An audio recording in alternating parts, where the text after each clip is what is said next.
Hello everyone, welcome back to my channel. In this video, I'll show you how to use Google Photos offline on a PC in 2026.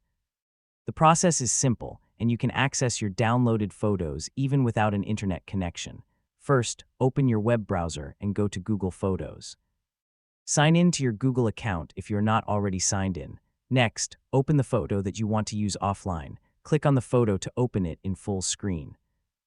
In the top right corner, click the three-dot menu. From the menu, select Download. The photo will be downloaded and saved to your computer. After the download is complete, open your Downloads folder in File Explorer. Find the downloaded photo and double-click it to open it. You can now view the photo without an internet connection. If you want multiple photos available offline, go back to Google Photos and select Several Photos. Click the check mark on each photo you want to download. Then click the three-dot menu and choose Download. Google Photos will download the selected photos, usually as a zip file.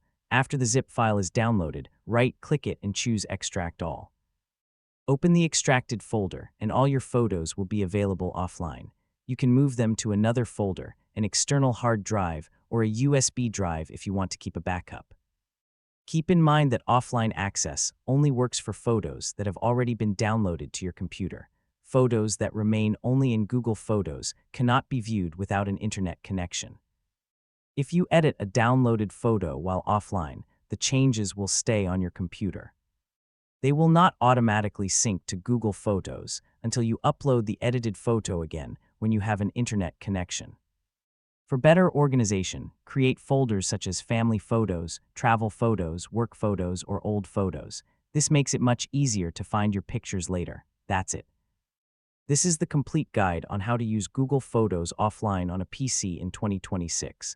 By downloading your photos in advance, you can view them anytime, anywhere, even without internet access. Thank you for watching. If you found this video helpful, don't forget to like, share, and subscribe to the channel. See you in the next video.